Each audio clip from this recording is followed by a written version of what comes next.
تو وہاں سے فریال تالپور صاحبہ کو گرفتار کر لیا جائے گا. لیکن یہ بات طے ہو گئی تھی کہ انہی کی رہائش گاہ کو سب جیل قرار دے کے ان کو ہاؤس اریسٹ رکھا جائے گا. اس کی وجہ یہ تھی کہ نیب کے اندر اور جو متعلقہ افراد ہیں وہاں یہ فیلنگ پائی جاتی ہے کہ چونکہ وہ ایک خاتون ہیں ان کو نیب کی کسٹڈی میں رکھنے کے نتیجے میں نیب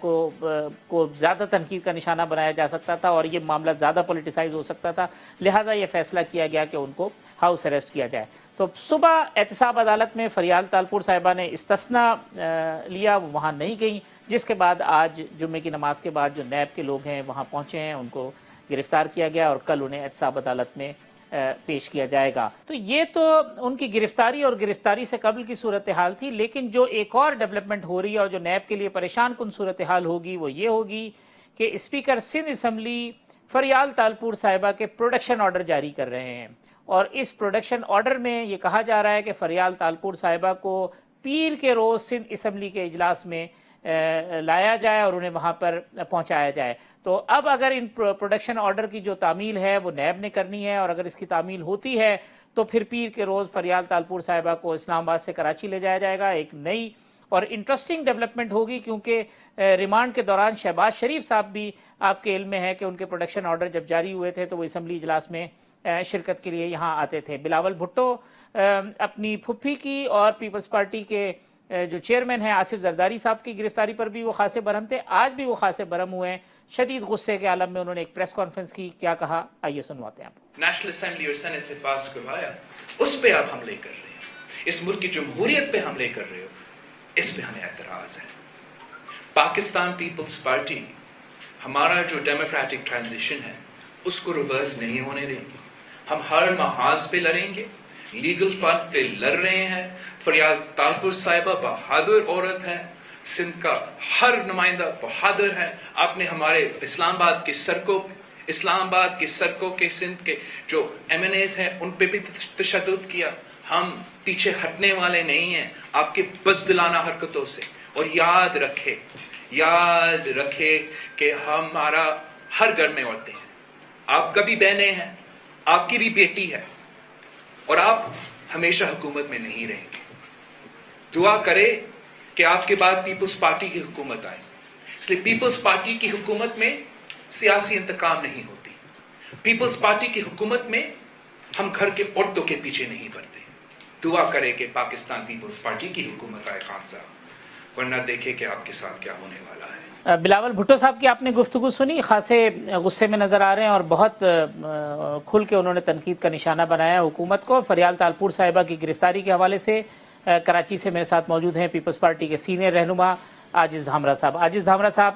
ایک اور بڑی گرفتاری پیپلز پارٹی کے حوالے سے, پہلے آصف علی زرداری صاحب کو گرفتار کیا گیا اور آج ان کی ہمشیرہ فریال تالپور صاحبہ کو گرفتار کر لیا گیا ہے. کیا کہیں گے اس گرفتاریوں کے اوپر؟ یہ گرفتاریاں تو متوقع تھیں, اور آپ کو معلوم ہوگا کہ لاسٹ جو نومبر گزرا 2018 کا, تب سے زرداری صاحب کہہ رہے ہیں کہ یہ گرفتار کسی بھی وقت کر سکتے ہیں اور ہم گرفتاریوں کے لیے تیار ہیں. مگر یہ جو تیزی آ رہی ہے, جو بنیادی طور پر آپ کا سوال تھا, تو جب سے نیب چیئرمین کے خلاف ایک ویڈیو منظر پہ آئی, اس کے بعد جو ہے ویڈیو 2 کا بھی امکان تھا, اور اس لیے شاید اس سے بچنے کے لیے یہ تیزیاں آ گئی ہیں. تو بسم اللہ, اگر کوئی بچنے کے لیے پیپلز پارٹی کو نشانہ بنانا چاہتا ہے تو پیپلز پارٹی تیار ہے, کیونکہ یہ وہ پارٹی ہے جس کو شاید غلط فہمی کی بنیاد پر آزمانے کی کوشش کی جا رہی ہے. انہی الزامات کے تناظر میں ہماری لیڈرشپ نے جیلیں کاٹی. اسی ملک کے وہ ادارے تھے جنہوں نے باعزت طور پر بری کیا, اور اسی ملک کے ادارے تھے جنہوں نے انویسٹیگیشن کیا ان کیسوں کو. وہ سارے تو ختم ہو گئے, مگر 12 سال جو جوانی کے پابند سلاسل گزرے اس کا کوئی حساب دینے کے لیے تیار نہیں ہے. اگر ایک بار پھر امتحان لینا ہے تو جی بسم اللہ, آج اتنی بڑی گرفتاریاں ہوئی ہیں, ہو سکتا ہے کہ کل میرے جیسا عام کارکن بھی گرفتار ہو جائے, اور ہم ذہنی طور پر اب اس طرح کی گرفتاریوں کے لیے تیار ہیں. اس بات کا آپ کو خطرہ محسوس ہو رہا ہے کہ کیونکہ اب یہ بازگشت سنائی دے رہی ہے, آج فردوس شمیم نقوی صاحب بھی کہہ رہے تھے کہ کچھ مزید گرفتاریاں سندھ سے ہوں گی, تو ایسا لگتا ہے کہ آپ کو یہ گرفتاریوں کا سلسلہ جو ہے وہ سندھ کی جو بڑی لیڈرشپ ہے, اور بالخصوص وزیر اعلیٰ سندھ کا نام لیا جا رہا ہے, خورشید شاہ صاحب کا نام لیا جا رہا ہے, صوبائی کابینہ میں جو چند وزراء ہیں ان کے نام لیے جا رہے ہیں, آپ کو لگتا ہے یہ سلسلہ وہاں تک جائے گا اور یہ معاملہ آگے بڑھے گا؟ جی میں نے عرض کیا کہ ویڈیو پارٹ 2 کی دھمکی کے بعد اس طرح کی گرفتاریوں کی تیزی تو ظاہر شروع ہو چکی ہے، اور میں نے تو کہا کہ مجھ جیسے عام کارکن کی بھی گرفتاری متوقع ہے، تو یہ ساری گرفتاریاں کر کے یہ شوق پورا کر دیں، مگر ٹائمنگ بڑی امپورٹنٹ ہے کہ وہ بجٹ جس کے لیے تیاری کی گئی اور عوام کو یہ آسرا دیا گیا تھا کہ جب سے پی ٹی آئی کی گورنمنٹ آئی اور سپٹمبر میں جو اسد عمر نے ایک بجٹ پیش کیا تھا، اس بجٹ کے بعد جو ٹارگٹ انہوں نے رکھا تھا وہ پورا نہیں ہو سکا، جس کی غلطی کا اعتراف انہوں نے، ناکامی کا اعتراف انہوں نے کیا کہ اپنی ٹیم چینج کر دی، وزیر خزانہ چینج ہو گئے اور سیکرٹری خزانہ جو ہیں وہ تبدیل کر دیے گئے اتنی عجلت میں۔ تو ظاہر ہے آپ جب عوام تنقید کرے گی، اور آپ کو پتا ہے کہ ان اپوزیشن کی جماعتوں نے ایک جوائنٹ اپوزیشن کے طور پر باہر نکلنے کا اعلان کیا، ظاہر ہے عوام جس پریشانی میں مبتلا ہیں، مگر انہوں نے یہ گرفتاریاں رکھی ہیں، اگر عوام نکلے گی تو یہ کہیں گے کہ جناب یہ تو پارٹی کے کارکن ہیں، یہ اپنی گرفتاریوں کے خلاف کر رہے ہیں۔ ہم واضح کرتے ہیں کہ ہم گرفتاریوں کو فیس کریں گے عدالتوں کے اندر، ساری پیپلز پارٹی کو گرفتار کر دیں اگر اس شرط پہ کہ ملک سے مہنگائی ختم ہو جائے گی، ڈالر کا جو ریٹ اڑان پہ ہے وہ نیچے آ جائے گا، روپیہ جو ڈی ویلیو ہے وہ اصل پرانے پاکستان والے ویلیو پہ آ جائے گا، پرانے پاکستان کی پیٹرول کی قیمت واپس آ جائے گی، گیس کی قیمت پرانی واپس آ جائے گی، یہ بجلی کی قیمتیں واپس آ جائیں گی۔ اس شرط پہ ساری پیپلز پارٹی کو گرفتار کر دیں، ہمیں یہ سودا قبول ہے، مگر عوام کی چیخیں نہ نکالیں، عوام کو رہنے دیں۔ آپ جو کاروائیاں کر رہے ہیں وہ ہم ان کو فیس کریں گے، ہم بالکل فیس کریں گے، مگر دھانا صاحب ایک آخری بات مجھے یہ بتا دیجیے گا کہ اس گرفتاری کے بعد پیپلز پارٹی کوئی احتجاجی حکمت عملی طے کر رہی ہے، کوئی مشاورت ہوئی ہے، کوئی سندھ میں احتجاج کا یا ملک گیر کسی احتجاج کی کوئی کال ایکسپیکٹڈ ہے؟ دیکھیں پہلی بات تو کارکنان جو ہیں وہ پورے ملک میں جیسے جیسے یہ گرفتاریاں ہوتی ہیں تو بطور پروٹیسٹ جو ہے وہ پرامن احتجاج جاری ہے، مگر ظاہری احتجاج کا نوٹس اس لیے نہیں لیا جا رہا ہے کہ ہمارے کارکنان پرامن ہیں اور کوئی بھی نقصان نہیں کر رہے ہیں، مگر یہ احتجاج ریکارڈ کروا رہے ہیں اور عدالتوں میں بھی اپنا ہم کیس لڑ رہے ہیں، مگر جو تحریک چلے گی اور انشاءاللہ ضرور چلے گی وہ چلے گی مہنگائی کے خلاف، وہ چلے گی عوام سے جو انہوں نے حالت کر دی اور ملک جو گروی رکھ دیا انہوں نے آئی ایم ایف کے پاس، آگے چل کے یہ عوام کی سانس لینا بھی مشکل ہو جائے گی، تحریک اس پوائنٹ پہ چلے گی اور انشاءاللہ ضرور چلے گی۔ صاحب نے قومی اسمبلی کا ذکر بیان کیا جہاں اپوزیشن کا بالخصوص پیپلز پارٹی کی ڈیمانڈ یہ ہے کہ آصف علی زرداری صاحب کے پروڈکشن آرڈر جاری کیے جائیں۔ آج جو قومی اسمبلی کے اجلاس میں ہنگامہ آرائی ہوئی، بعد میں آ کے اپوزیشن نے احتجاج کیا، اور بالخصوص جو مولانا اسد محمود صاحب جمعیت علماء اسلام کے رہنما اور ایم ایم اے کے جو پارلیمانی لیڈر ہیں وہ کوئی بات کرنا چاہتے تھے، ان کو بات کرنے کی اجازت نہیں دی گئی۔ آخر وہ کیا بات کرنا چاہتے تھے، اپوزیشن جو ہے وہ ان کے ساتھ کیوں کھڑی ہوئی، اس سارے معاملے پر بریک کے بعد گفتگو کریں گے۔ ہمارے ساتھ موجود ہوں گے متحدہ مجلس عمل اور جمعیت علماء اسلام کے رہنما مولانا اسد محمود صاحب۔ تو ایک وقفے کے بعد دوبارہ آتے ہیں تو مولانا اسد صاحب سے گفتگو کرتے ہیں۔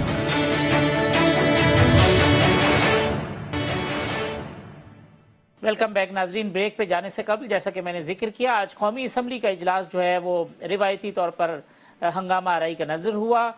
شہباز شریف صاحب جب گفتگو کرنا شروع کی اسی طریقے سے احتجاج ہوتا رہا، شور مچتا رہا، لیکن شہباز شریف صاحب کی گفتگو سے قبل خود شہباز شریف صاحب بار بار کہتے رہے کہ مولانا اسد محمود صاحب کو 2 منٹ گفتگو کرنے کی اجازت دی جائے۔ باہر جو اپوزیشن نے مشترکہ پریس کانفرنس کی اس میں بھی یہی بات کی کہ مولانا اسد محمود صاحب جو جمعیت علماء اسلام کے رکن قومی اسمبلی ہے، مولانا فضل الرحمان صاحب کے صاحبزادے ہیں، وہ کوئی اہم گفتگو کرنا چاہتے تھے جنہیں قومی اسمبلی میں وہ بات نہیں کرنے دی گئی۔ اس وقت میرے ساتھ موجود ہیں مولانا اسد محمود صاحب۔ مولانا صاحب، کیا ایسی بات تھی جو قومی اسمبلی میں آپ کہنا چاہ رہے تھے جو نہیں کہنے دی گئی اور اتنا شور مچا اس کے اوپر؟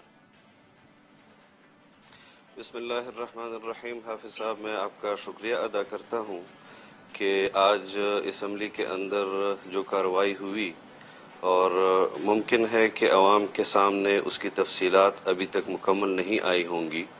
اس لیے آپ نے زحمت کی، اور میں بھی چاہتا ہوں کہ ہم وہ تمام واقعات قوم کے سامنے رکھیں۔ آپ کو معلوم ہے کہ گزشتہ 2 دن پہلے بجٹ پیش کیا گیا، اور اس بجٹ کے بعد رات کو 12 بجے ملک پر مسلط کیے گئے وزیر اعظم نے خطاب کیا، اور انہوں نے اسلامی تعلیمات کے حوالے سے، صحابہ کرام کے حوالے سے اور غزوات کے حوالے سے، غزوہ بدر، غزوہ خندق اور غزوہ احد کے حوالے سے جو متنازع گفتگو کی جمعیت علماء اسلام اور متحدہ مجلس عمل نے، اس پر قومی اسمبلی کے اندر تحریک التوا پیش کی تھی، اور ہم اس حوالے سے اپنی گزارشات ایوان کے سامنے رکھنا چاہتے تھے کہ امت مسلمہ کی جو دل آزاری ہوئی ہے اور مملکت خداداد پاکستان میں بسنے والے کروڑوں مسلمان اس پر پریشان ہے کہ یہ اسلامی جمہوریہ پاکستان جو اسلام کے نام پر بنا ہے، اور اس میں وزیر اعظم کے منصب پر بیٹھے ہوئے ایک فرد نے جس قسم کی گفتگو کی، نہ تو ان کی بات ٹھیک تھی، نہ ان کا لہجہ ٹھیک تھا، تو یہ ایک ہم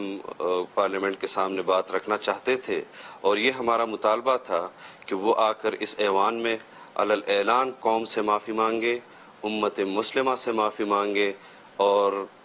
یہ صورتحال تھی جہاں پر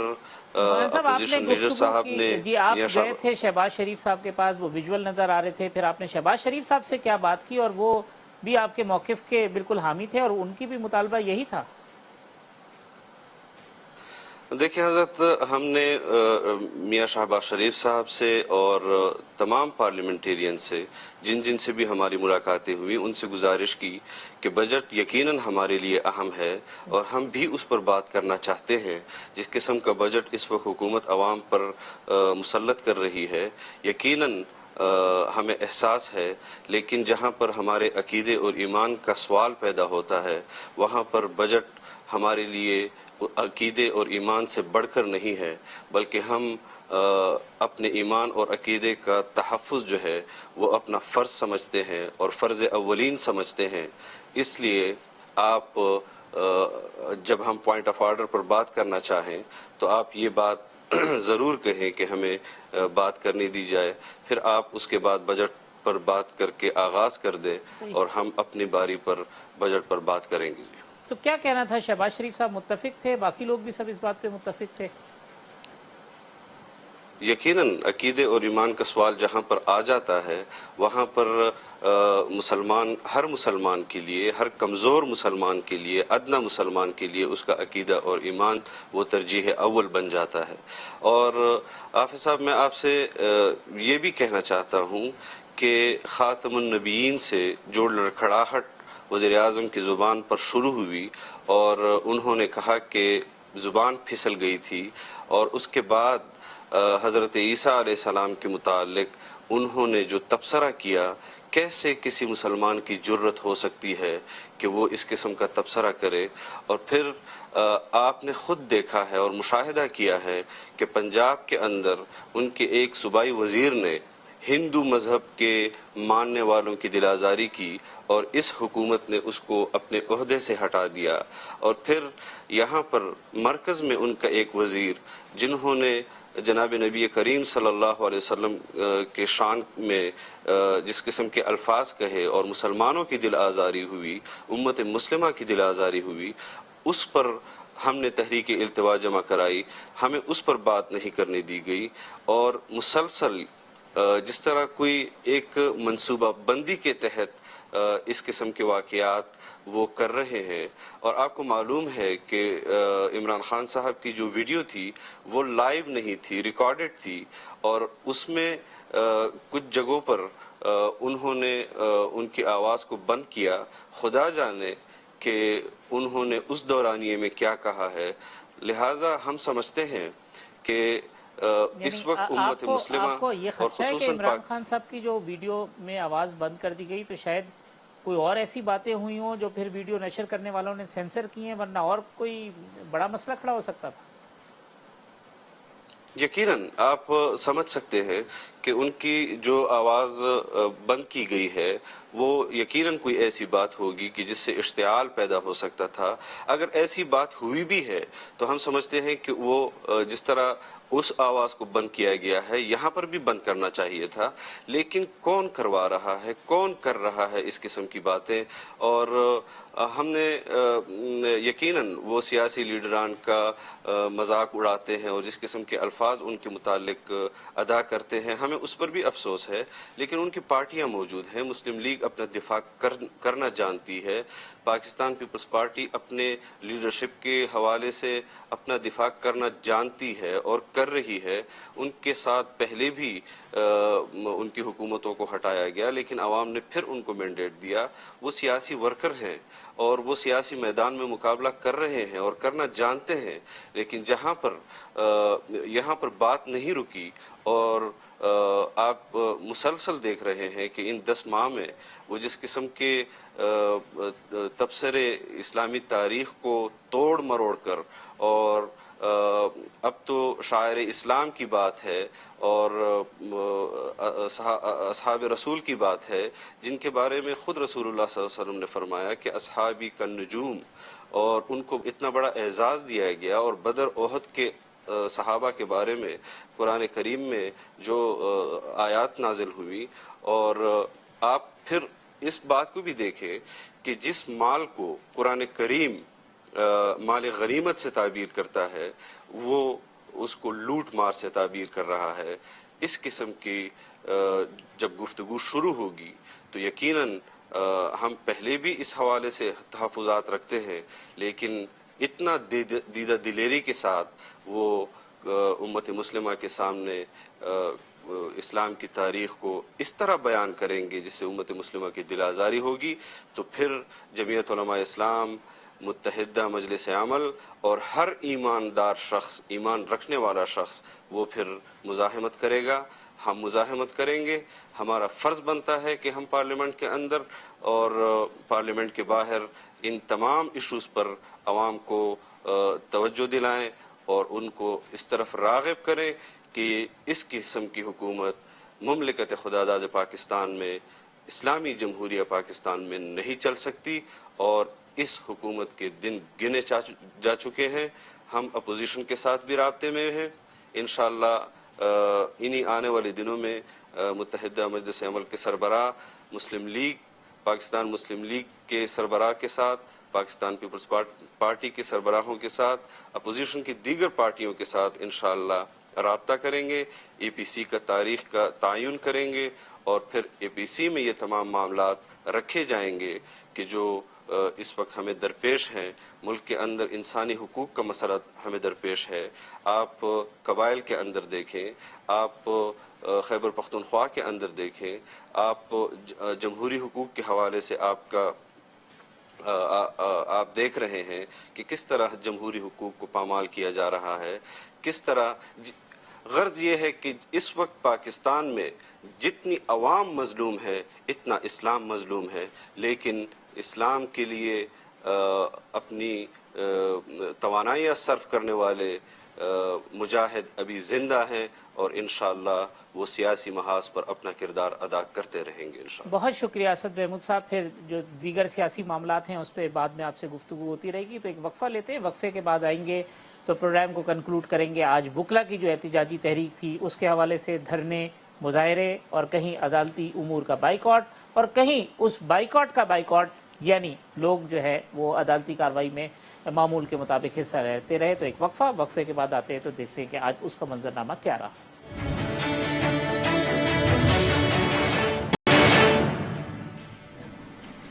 ویلکم بیک ناظرین. بریک پہ جانے سے قبل ہم گفتگو کر رہے تھے آج جو وکلا برادری نے مختلف شہروں میں احتجاج کیا ہے اور اس احتجاج کے معاملے کے اوپر وکلا برادری تقسیم بھی نظر آئی. آج اس ریفرنس کی پہلی سماعت ہوئی. یہ ریفرنس ہوتا کیا ہے اور جو جسٹس فائز عیسیٰ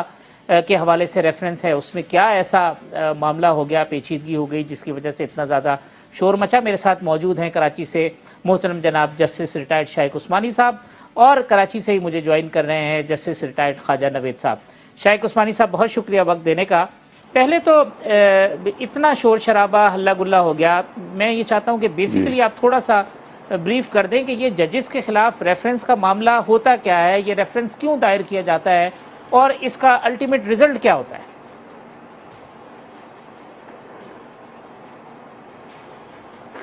دیکھیے جج کو اگر ریموو کرنا ہے تو اس کا ایک ہی طریقہ ہوتا ہے، وہ یہ کہ سپریم جوڈیشل کونسل کے پاس ریفرنس بھیجا جائے. تو وہ تو کوئی بھی بھیج سکتا ہے، لیکن جو یہاں پر جو پرابلم ہوا ہے وہ یہ کہ ریفرنس جو بھیجا گیا وہ گورنمنٹ کی طرف سے بھیجا گیا. صحیح. اب اس میں لوگوں کو شبہات پیدا ہوئے، اور خاص طور سے چونکہ بیک گراؤنڈ جو ان کی ہے وہ یہ، چونکہ فائز عیسیٰ صاحب نے کوئی ججمنٹس وغیرہ جو دی ہیں پچھلے دنوں میں جو کہ اسٹیبلشمنٹ کے خلاف تھی،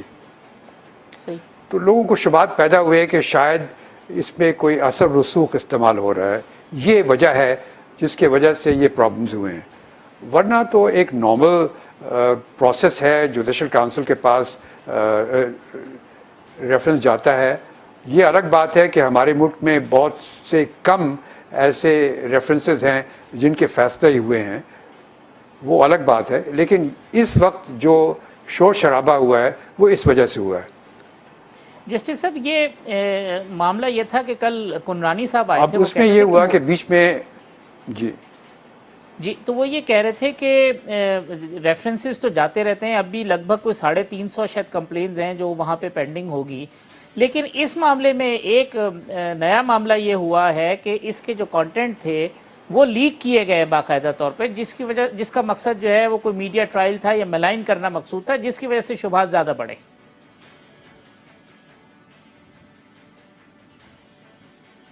خیال میں یہ بات تو انٹینشن نہیں ہوگا، لیکن یہ بصورت ضرور. جی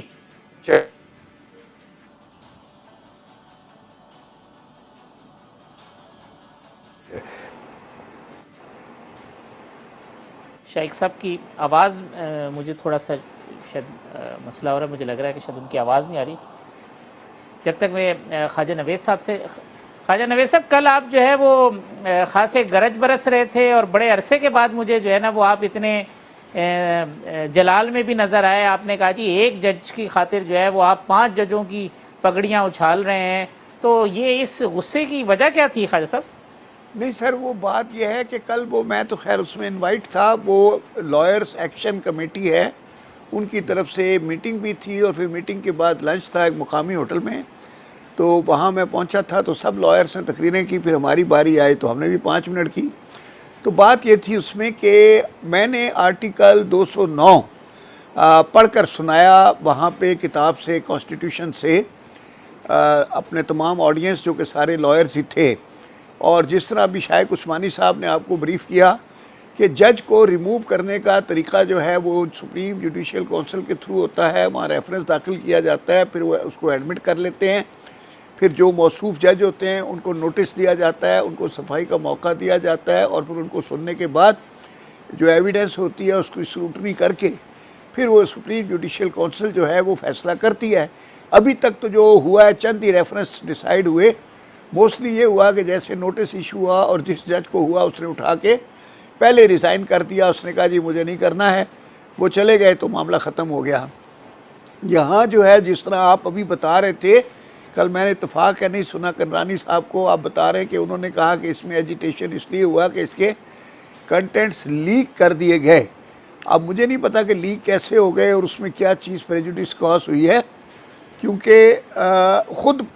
جناب موصوف جج صاحب نے لیٹر لکھا ہے پریزیڈنٹ آف پاکستان کو، اور اس میں لکھا ہے جو کہ اخباروں میں اور ڈان اور ان کو ریلیز کیا گیا،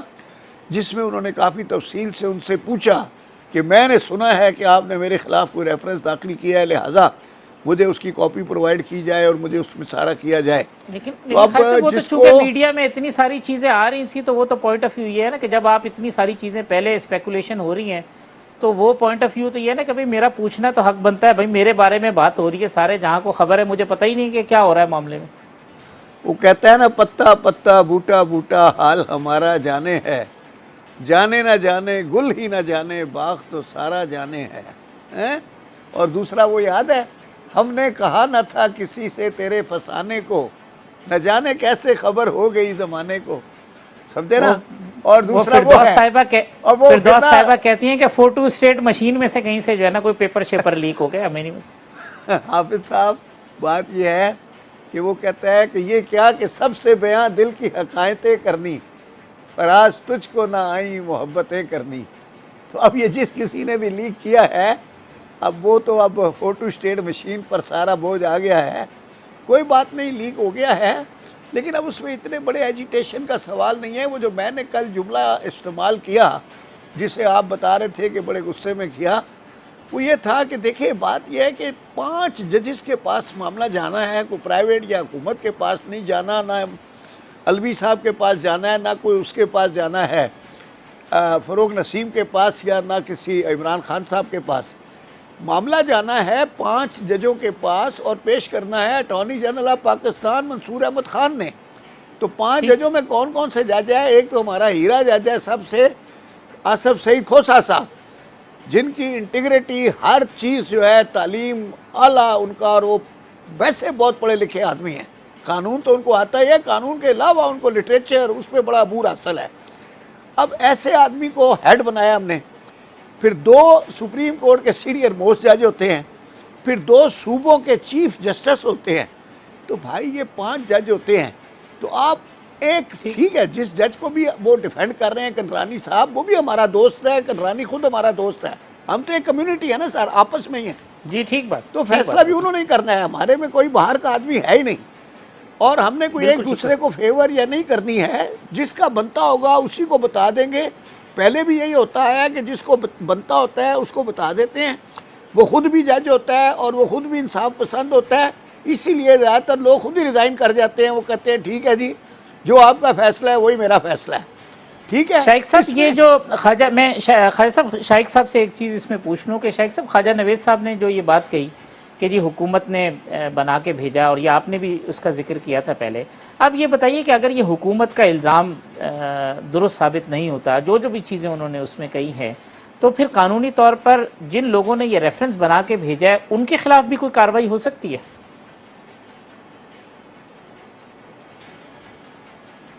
نہیں، ان کے خلاف کارروائی نہیں ہوگی، یہ تو فیصلہ ہوتا ہے سپریم جوڈیشل کونسل کا کہ جو کمپلینٹ جاتی ہے اس کو وہ ایگزامن کرتے ہیں، اگر وہ سمجھتے ہیں اس میں کوئی بیسس ہے تو وہ اس کے آگے کارروائی شروع کرتے ہیں، اگر وہ سمجھتے ہیں کہ اس میں کوئی بیسس نہیں ہے تو وہ اسی وقت ریجیکٹ کر دیتے ہیں،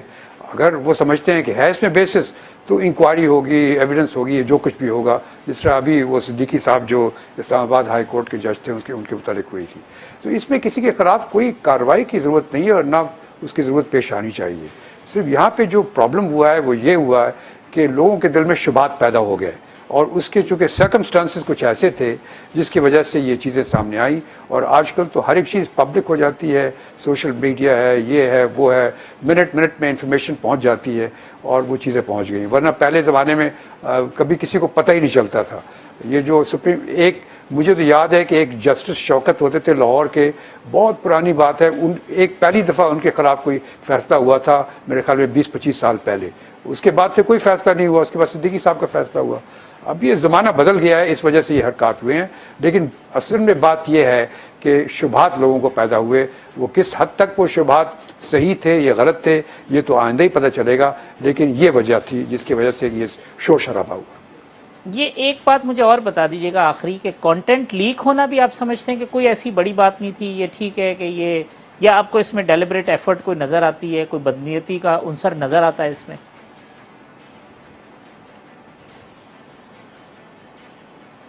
دیکھیے بدقسمتی سے یہ تو آج کل ہو ہی رہا ہے نا، کہ اب دیکھیں نیب کے کیسز ہوتے ہیں، تو اب عام طور سے نیب کے کیسز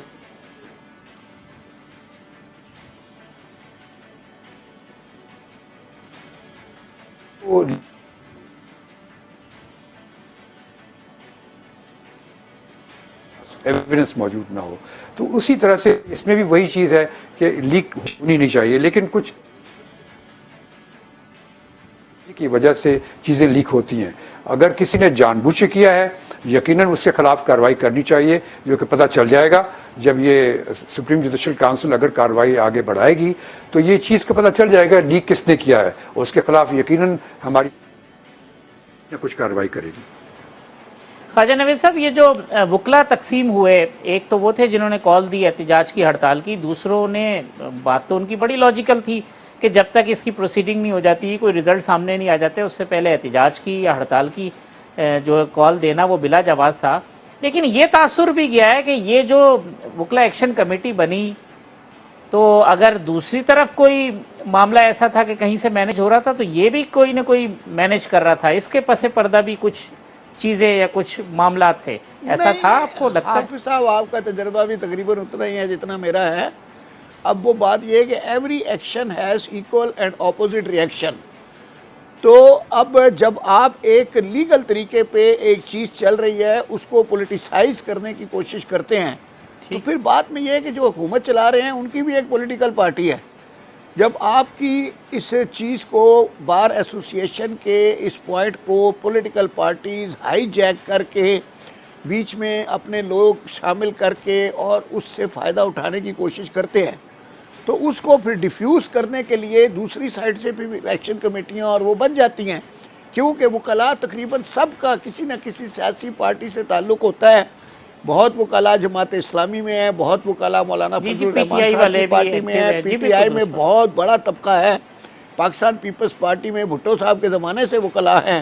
اور میاں نواز شریف صاحب کے ساتھ بھی بے شمار وکلاء ہیں. تو اب بات یہ ہے کہ وکیل آپس میں ڈیوائیڈڈ ہے، سب کا پولیٹیکل جو ہے کوئی نہ کوئی اینگل ہے. تو جب ایک ہی بار روم میں بیٹھ کے 10:30 سے 11 بجے تک سارے اکٹھے چائے پیتے ہیں تو جب وہاں ٹیبل پہ ٹاکس ہوتی ہے تو وہاں گروپس میں بڑھ جاتے ہیں آپس میں. وہاں یونانیمس تو ہوتا نہیں ہے کہ جی سارے مل کے بیٹھ کے ایک ہی بات پہ یا ایک آدمی کو ہاں کریں. ایک آدمی ایک بات فلوٹ کرتا ہے، دوسرا ٹھگ سے کاؤنٹر کر دیتا ہے. وہاں بڑی لڑائیاں بھی ہوتی رہتی ہیں روز، وہ تو اندر کی بات اندر ہی رہ جاتی ہے، باہر نہیں آتی. لیکن پھر یہ ہے کہ باہر نکل کے سب ایک ہو جاتے ہیں. تو یہاں بھی جو ہماری آپس میں ابھی بھی جو آپ کہہ رہے ہیں سپلٹ ہے وہ آج تک کی ہے، کل پھر ایک ہو جائیں گے کیونکہ ہم کورٹ میں سارا دن آپس میں لڑتے ہیں، پھر 10:30 بجے آ کے چائے اکٹھے پیتے ہیں، ایک دوسرے کا بل دیتے ہیں. تو بات یہ کہ ہماری لڑائی جو ہوتی ہے وہ صرف پوائنٹس پہ ہوتی ہے، قانون پہ ہوتی ہے، فیکٹس پہ ہوتی ہے، باقی کوئی اصلی لڑائی نہیں ہوتی. ابھی بھی ہماری جو لائرز کی اسپرٹ ہے، یہ کنرانی ہمارا مطلب صدر ہے، ہم نے ہی ووٹ دیا ان کو اور ہم نے ان کو الیکٹ کیا ہے. تو بات یہ ہے کہ وہ بقول شیخ رشید صاحب کے یہ پھر ہلکی پھلکی موسیقی ہے جو آپ نے آپس میں لگا رکھی ہے. تو یہ تو ہوتی ہے وکلاء کی، تو ہوتی ہے موسیقی جو ہے نا، یہ دھیمے سروں میں چلتے ہیں، وہ کبھی کبھی جو ہے اس میں مائک لگ جاتے ہیں لیکن ہے تو سٹار کے اوپر ہی. باقی دیکھیں فیصلہ بھی ہونا ہے. جی شیخ صاحب میں چاہوں گا کہ اس کو آپ کنکلوڈ کر دیں کہ آپ کو کوئی کیوس نظر آ رہا ہے یا آپ سمجھتے ہیں کہ یہ معاملہ جو ہے نا وہ ویسے ہی سیٹل ہو جائے گا اور جو اب تک جتنی دھول اڑنی تھی اڑ گئی ہے؟